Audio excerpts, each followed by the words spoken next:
नमस्कार सभी को, मैं मत्तू केवट। आइए हम विस्तार सूत्र देखते हैं।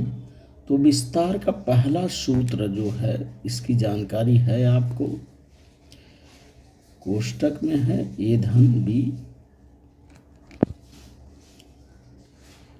ए धन बी है और ब्रैकेट बंद है, वर्ग है।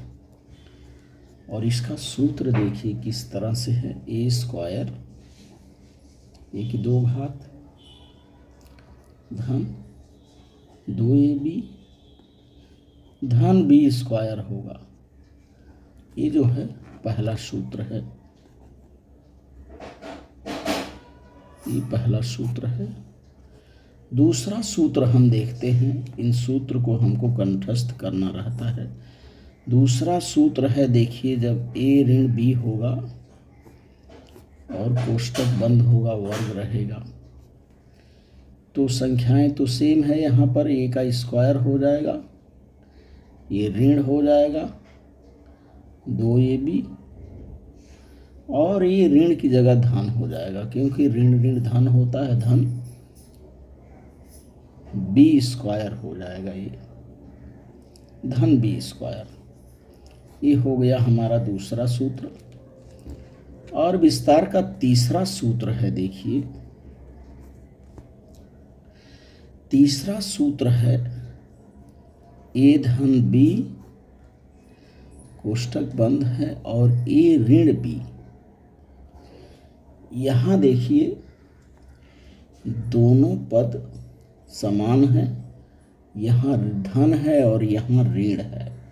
तो धन और ऋण जब होता है तो इसका जब हम वर्ग करेंगे या गुणन करेंगे तो ए स्क्वायर हो जाएगा, पहले पद का वर्ग, ऋण दूसरे पद का वर्ग, ए स्क्वायर हो जाएगा, और ऋण बी स्क्वायर, क्योंकि ऋण और धन रहने पर यहाँ ऋण ही होगा। तो इस तरह से विस्तार का ये सूत्र है। और इन्हीं सूत्रों के आधार पे हम क्या करेंगे, सवालों को लगाने का हम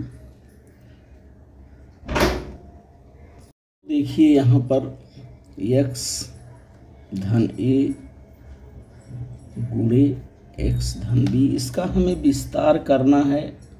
यहाँ जो है, जिसमें एक पद x जो है ये समान है और a तथा b ये असमान पद है, इसको हम द्विपद कहते हैं। तो ये द्विपद का गुणा देखिए किस तरह से होगा, इसको हम ध्यान से देखते हैं। तो इसका गुणा करने के लिए हमें सवाल को x धन a x धन b बराबर का निशान, पहले हम कोष्टक को तोड़ेंगे, पहला पद लेंगे जो समान x है और दूसरे पद को x धन b धन a लेंगे। अब हम धन a, यहाँ बुरे का निशान छुपा हुआ है, x धन b हो गया। अब हम इस कोष्टक को भी देखिए तोड़ेंगे, x का x में गुणा करने पर x स्क्वायर हो जाएगा, x का b में गुणा करने पे यहाँ धन का निशान है, इस धन के निशान को लगा करके bx हम लिख देंगे, bx हो गया। और ये धन का निशान यहाँ लगा के ax का गुणा करेंगे, ax हो गया। और a और b में गुणा कर देंगे, यहाँ धन है और यहाँ भी धन है, तो यहाँ धन का निशान हो जाएगा, धन a b हो जाएगा ये। अब देखिए,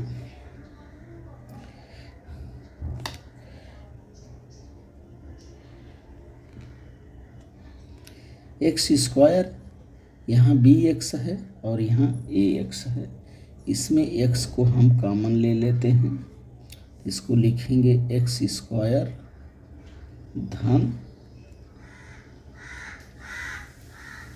ए धन बी एक्स धन ए बी, इस तरह से इसका विस्तार हो गया। इसलिए इस सवाल का सूत्र इस तरह से एक्स धन ए एक्स धन बी बराबर एक्स स्क्वायर धन ए बी एक्स धन ए बी, इस तरह से ये इसका विस्तार हो गया। तो इस तरह से हमें ध्यानपूर्वक सवाल का विस्तार रूप हल करना है।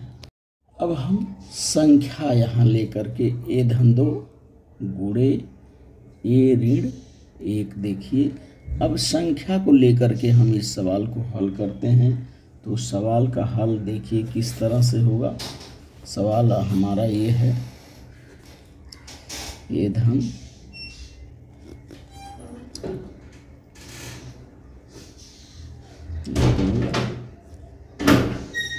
ए ऋण 1,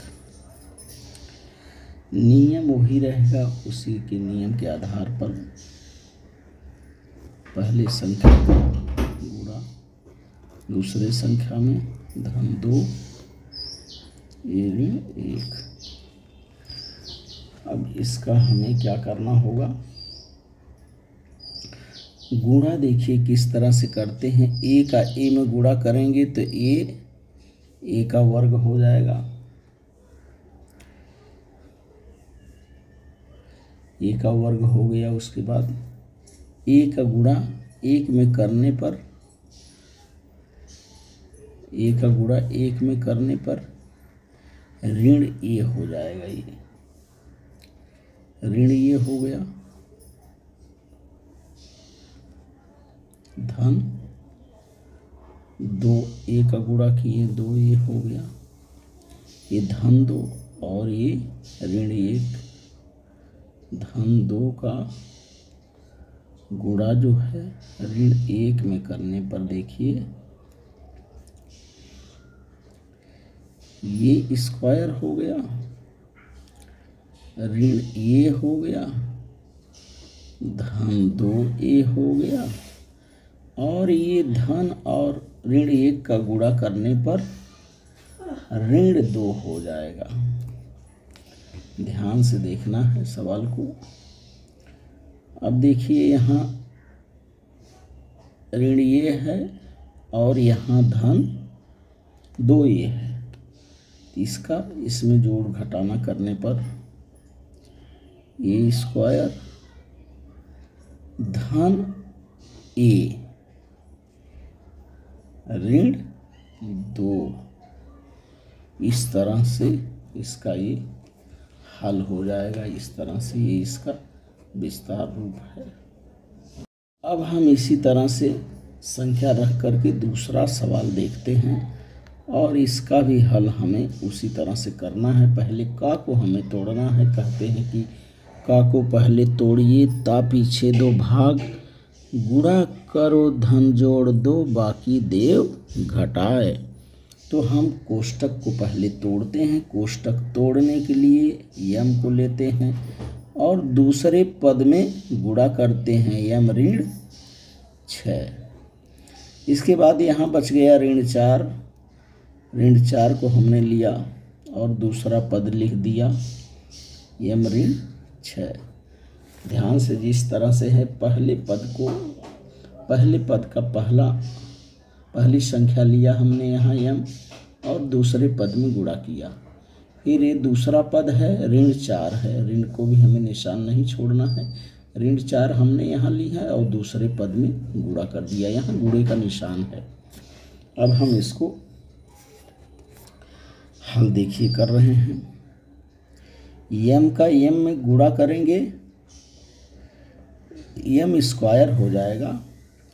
यम का 6 में गुणा करेंगे, ऋण 6 यम हो जाएगा। इसके बाद ऋण 4 का यम में गुणा करेंगे, ऋण 4 यम हो जाएगा।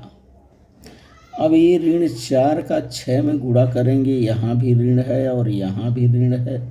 इसको यदि हम लिखना चाहें तो ऋण 4 गुणे ऋण 6 इस तरह से लिख करके भी हम गुणा कर सकते हैं।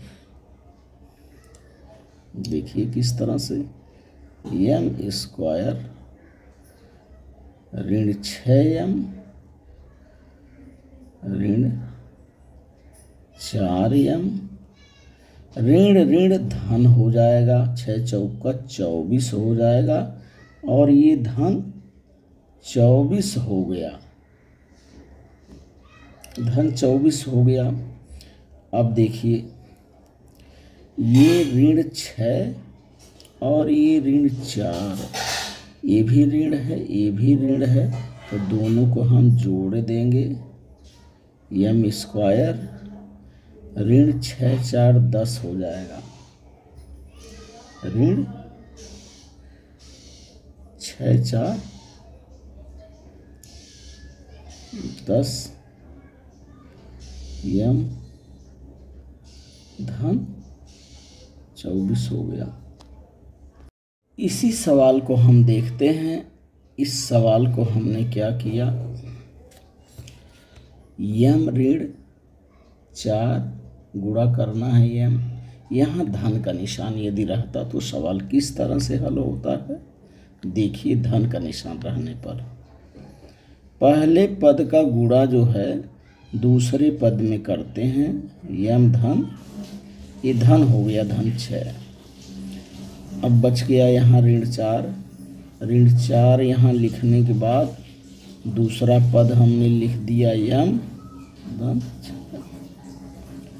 अब देखिए गुणनखंड करेंगे यम का, यम स्क्वायर हो गया धन 6 का गुणा यम में करेंगे 6m, ये ऋण हो गया, ऋण 4m में गुणा किए 4m हो गया, ऋण 4 और दिए धन 6, ऋण 4 का गुणा जो है धन 6 में करना है। तो देखिए किस तरह से, एम स्क्वायर धन 6m ऋण जो है 4m हो गया। अब ये ऋण 4 और धन 6 का हम गुणा करेंगे तो ये हो जाएगा ऋण 24 हो जाएगा, ऋण 24 हो गया। अब हम बराबर का निशान लगा करके एम स्क्वायर, ये 6 धन 6m है और ये ऋण 4m है, तो 6 में से 4 को घटा देंगे तो ये धन जो है धन 2m यहाँ बचेगा, 2m हो जाएगा और ये हो गया ऋण 24। तो इस तरह से इसका ये ऋण रहने पर इस तरह से उत्तर आएगा। अगर धन रहेगा यहाँ पर तो इस तरह से उत्तर आएगा, क्योंकि ये भी ऋण है और ये भी ऋण है, ऋण ऋण को जब हम जोड़ेंगे तो ऋण 10 हो जाएगा। और यहाँ देखते हैं ये धन 6 और ऋण 4 को जब हम इसका सरल रूप करेंगे तो धन 2m हो जाएगा, धन यहाँ बचा रहेगा, ऋण 4 में से काट देंगे तो एम स्क्वायर धन 2m ऋण 4। तो इस तरह से हमें ध्यानपूर्वक धन और ऋण का माइनस और प्लस के निशान को ध्यान में रख करके हमें क्या करना है, विस्तार के सवाल को हल करना है।